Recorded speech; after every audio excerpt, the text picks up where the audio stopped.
Salut, c'est Tommy et dans cette vidéo, je vais vous donner le programme à suivre semaine par semaine pour concevoir et réaliser votre maison de A à Z.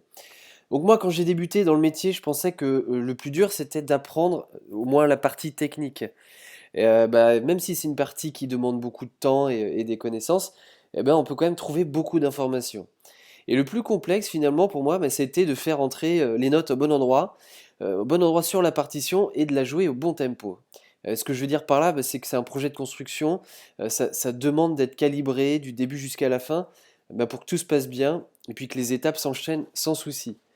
Quand on est néophyte, ça demande pas mal de connaissances préalables, parce qu'il faut maîtriser plusieurs aspects de ces deux domaines-là, donc la conception et la réalisation. Alors je sais que quand on débute son projet, on est un peu perdu devant l'ampleur de la tâche. On ne sait pas forcément par où commencer, on ne sait pas non plus si on est vraiment capable de le faire, et puis si on a le temps aussi.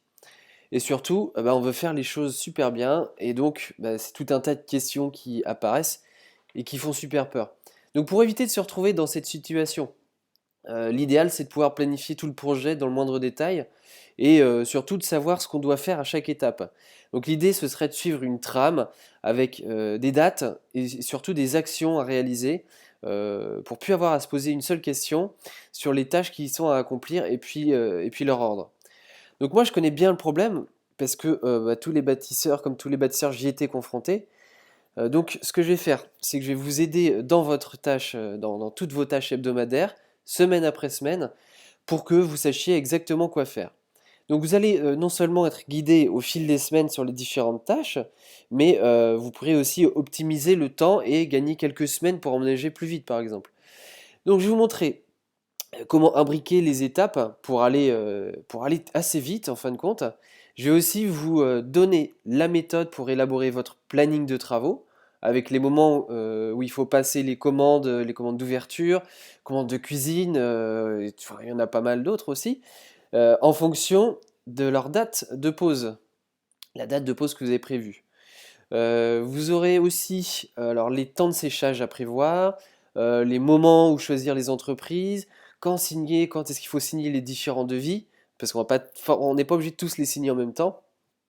Quand est-ce que il faut demander la création de compteurs, enfin, etc.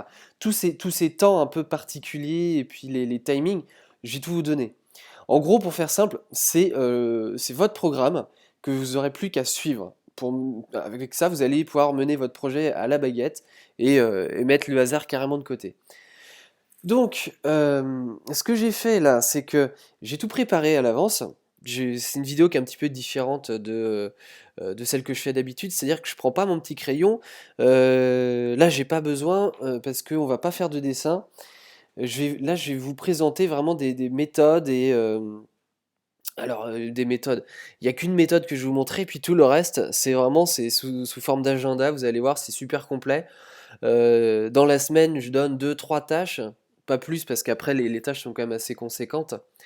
Entre les commandes, les plans, etc. Enfin, vous allez voir, il y a la conception, j'ai la réalisation aussi dedans. Donc c'est pas mal, c'est pas mal. Je pense que ça va vraiment, vraiment vous plaire et ça va vous aider. Donc pour commencer, je voulais vous montrer les étapes du projet. Un projet plus la conception, donc enfin, c'est tout le projet en fait qui est pris en compte, du début de l'étude jusqu'à la fin de la réalisation, donc au moment où vous allez pouvoir déménager dans votre nouvelle maison. Moi je compte une douzaine de mois. Alors 12 mois par contre c'est du condensé, hein, c'est-à-dire qu'il faut commencer juste après l'achat, et puis au bout de 12 mois, on aura bien rempli le calendrier. Voilà. Alors, donc, les étapes du projet, elles sont composées, du coup, ce que je vous disais, de la conception et de la réalisation. Dans la conception, alors je vous dis brièvement ce qu'il y a, parce qu'après on va aller plus dans le détail, vous allez voir, c'est même très très très détaillé. Dans la conception, il y a la partie réglementation. C'est la première chose que vous allez faire, vous allez lire votre règlement, savoir ce que vous avez le droit de faire sur votre terrain. Et puis ensuite, on va commencer nos plans. Et vous avez les plans d'avant-projet, les plans de projet et le plan d'exécution. Alors le plan d'exécution, lui, je ne l'ai pas mis dans l'ordre ici, on va voir l'ordre plus tard, mais il se trouve après le chiffrage. Donc on a le chiffrage. Dans le chiffrage, c'est savoir combien coûte exactement la maison. C'est le moment où il faudra faire des descriptifs et des devis. Alors, les descriptifs, c'est dire exactement ce que vous voulez avoir euh, par chaque entreprise et qui soit mis dans le devis. Voilà, c'est ça un descriptif. Et on a bien évidemment un pôle super important qui est le permis de construire. Donc on va voir comment tout ça, ça s'articule, parce qu'il y a un ordre très précis à suivre pour que ça fonctionne correctement, sachant qu'en plus, notre permis de construire, on a un délai d'attente d'environ 2 mois. Si on a un architecte des bâtiments de France, ça pousse à 3 mois. Donc il va falloir remplir les vides entre-temps. Et puis après la partie de la conception, on a la réalisation qui vient et qui est faite sous deux gros pôles, donc le gros œuvre et le second œuvre. Et puis on a en plus les raccordements, en gros c'est ça. Et dedans, j'ai pas parlé de tout ce qui était papier, tout ce qui était administratif, mais vous allez l'avoir aussi dans le détail, tout ce que vous devez faire sur la partie administrative. Vous allez voir ça tout au long de l'année, on va pouvoir dispatcher ça. Alors maintenant, on va voir les étapes de la réalisation. Donc la réalisation, j'appelle ça le chantier. Alors ici, je vous ai mis simplement le gros œuvre et le second œuvre, parce que je vous ai dit que je vous parlerai tout à l'heure de la partie administrative. Donc le gros œuvre, ça va commencer, dès qu'on a notre terrain, eh ben, on va commencer par terrasser le terrain, c'est-à-dire qu'on va le mettre à niveau. Alors seulement la partie où on accueille la maison, donc ça c'est la partie terrassement. Et la partie terrassement, elle va aussi servir à creuser pour mettre les fondations. Voilà. Et ensuite on a la maçonnerie qui arrive. Donc la maçonnerie, ça c'est une partie très importante parce que c'est la première partie et c'est elle qui va conditionner toutes les autres. C'est-à-dire que c'est elle qui tient le reste. Donc on a les fondations, on a la dalle, les murs, les planchers si éventuellement on a un étage. Ensuite, une fois que la maçonnerie est terminée, c'est le charpentier qui intervient. Ensuite, on a le couvreur. Et puis, une fois que le couvreur est intervenu, on a les ouvertures, on a la pose des ouvertures. Donc une fois qu'on est là, en gros, on est hors d'eau, hors d'air, ce qu'on appelle. Et donc quand on est hors de hors d'air, on peut déjà commencer le second œuvre. Mais le gros œuvre n'est pas encore terminé, il reste les enduits à terminer.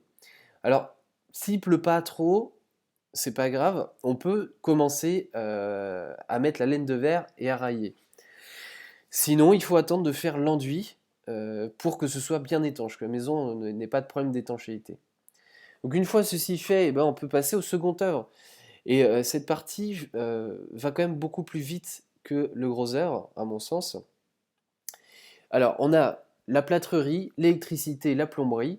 Alors, je l'ai mis dans cet ordre-là, mais si vous voulez, le plaquiste, l'électricien et le plombier travaillent de concert parce que le plaquiste, lui, il intervient, il pose déjà ses rails, il va poser sa laine de verre, et il va pas tout de suite mettre les plaques de placo, parce que l'électricien va devoir passer, le plombier aussi, donc pour passer leurs fourreaux, leurs gaines et leurs tuyauteries, ils vont les passer en fait derrière les rails. Et une fois que une fois que tout est posé, là on va pouvoir mettre les plaques de placo, repérer toutes les sorties qu'il y a à faire pour l'électricien et le plombier, et donc le plaquiste va pouvoir refermer derrière. Voilà. Donc il y a pas d'ordre tellement là-dedans, c'est plutôt eux qui font leur sauce. Alors je vous ai montré comment on faisait pour faire gérer tout ce petit monde-là ensemble. Donc il faut vraiment utiliser la technique que je vous ai donnée dans les vidéos précédentes. Ça c'est vraiment le primordial parce que ça c'est pas la peine de vous en occuper. Vous allez passer plus de temps que nécessaire.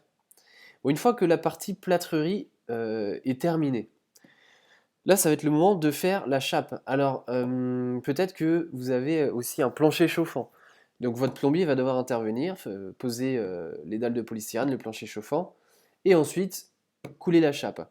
Donc pour la chape, il y a un délai d'attente, un temps de séchage avant de monter dessus, et puis un délai de séchage avant de poser un sol dessus. Donc vous pouvez monter dessus. Si vous coulez ça, moi ce que je fais, c'est que je le coule le vendredi. Donc comme ça, le lundi, vous pouvez monter dessus, quoi. Il n'y a pas de souci. Ensuite, ce qu'on a qui vient juste après, donc c'est la faïence. Vu qu'on ne peut pas poser le sol, donc on fait la faïence, on fait la peinture. Juste avant la faïence, on pose les sanitaires, bien entendu, parce qu'on fait toujours la faïence après la pose de la baignoire ou de la douche. Et puis donc ensuite, la peinture qui prend un certain temps, on va faire le pont entre le temps de séchage de la chape et puis la pose des sols. Et ensuite, une fois que la pose des sols est faite, eh bien on peut aller sur les finitions. Donc les finitions, c'est la cuisine et toute la partie agencement. Donc l'agencement, ce sont tous les placards, les bibliothèques, ça va être tout ça. Et puis ça va être aussi le moment de mettre les plinthes, régler les portes, mettre les champlats autour des portes. Donc les champlats, ce sont les petites baguettes hein, qui viennent sur l'encadrement des portes. Donc voilà comment se déroule le chantier. Alors, pour caler tout ça, tout ce petit monde, et puis que vous sachiez où vous allez dans votre année, c'est super important de faire un planning de travaux. Alors, c'est pas forcément le truc le plus simple du monde à faire, parce que quand on n'y connaît rien, c'est difficile de prédire à l'avance le temps que va mettre chaque personne, et d'autant plus si c'est vous qui le faites. Donc je vais vous donner les techniques pour le faire. Donc la première, c'est de ne pas utiliser de papier. Vous allez préférer un agenda électronique. Donc c'est-à-dire que moi je vous conseille l'agenda de Google. Vous tapez Google Agenda. Si vous avez une adresse Gmail, bah, vous l'utilisez. Vous allez pouvoir, ça va être relié directement. Donc ça c'est super pratique. Vous pouvez le mettre sur votre, si vous avez un iPhone ou je ne sais quoi, ou un smartphone, vous pourrez en plus l'avoir dessus. Donc notez vos rendez-vous si vous êtes sur le chantier directement, et ça va se synchroniser avec l'ordinateur. Donc si vous voulez savoir comment faire, il suffit de regarder la vidéo précédente, et vous avez tout dessus. Je vous explique, je vous montre comment on fait. Donc voilà, vous utilisez un calendrier qui est flexible. Ensuite, il va falloir estimer le temps des interventions de chacun. Donc, pour faire ça, au départ, donc vous faites juste un planning estimatif, hein. Et une fois que vous avez fait ce planning estimatif, vous allez poser la question aux entreprises si le temps que vous avez indiqué, euh, il est cohérent par rapport à ce que eux doivent faire. Donc c'est eux qui vont vraiment vous indiquer le temps à prévoir. Mais c'est pas tout, parce qu'il va falloir aussi décaler, décaler le temps imparti à partir de la date prévue d'intervention. C'est-à-dire qu'eux, ils sont peut-être pas disponibles le jour où vous l'avez décidé.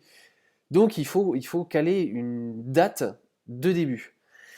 Ensuite, au moment de signer les devis, donc la commande c'est ça, hein, c'est la signature des devis, vous demandez les délais de livraison. Donc vous allez avoir des délais de livraison pour vos portes, pour la cuisine, pour les châssis. Donc les châssis, c'est toutes les ouvertures. Pour les sols, tous les sanitaires. La suite de la vidéo est disponible aux membres du groupe privé. Alors qu'est-ce que c'est? Eh bien, le groupe privé, c'est un podcast par semaine et une vidéo par semaine. Donc quand vous aurez rejoint le groupe, eh bien, vous aurez accès à ce podcast et à cette vidéo. Dans le podcast, je réponds à vos questions, donc vous pouvez me les poser toutes les semaines directement depuis l'espace. Donc l'idée, c'est vraiment de vous aider tout au long de votre projet. Je vais vous accompagner dans toutes vos démarches, je vais tout vous donner clé en main, et pour vous faire vraiment gagner énormément de temps. Donc, vous allez recevoir toutes les semaines une vidéo pour vous aider à concevoir votre maison. Parce que bon, c'est vrai qu'entre les démarches administratives, les plans, le permis de construire, ça c'est quand même un sacré gros morceau. Les devis aussi, c'est pas facile pour faire votre chiffrage.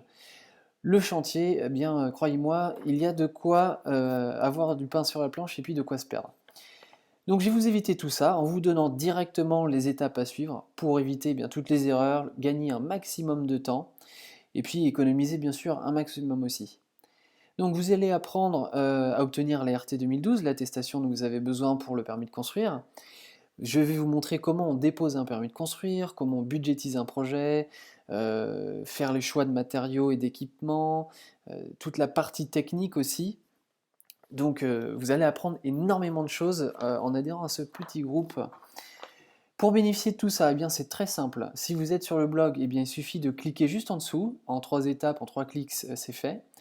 Si vous êtes sur un service de partage de vidéos comme YouTube, eh bien vous avez l'adresse qui s'affiche juste en dessous dans la description. Je vous la rappelle, donc c'est www.stricto.fr/privé, P-R-I-V-E, on met pas d'accent. Voilà, je vous dis à tout de suite dans le groupe privé.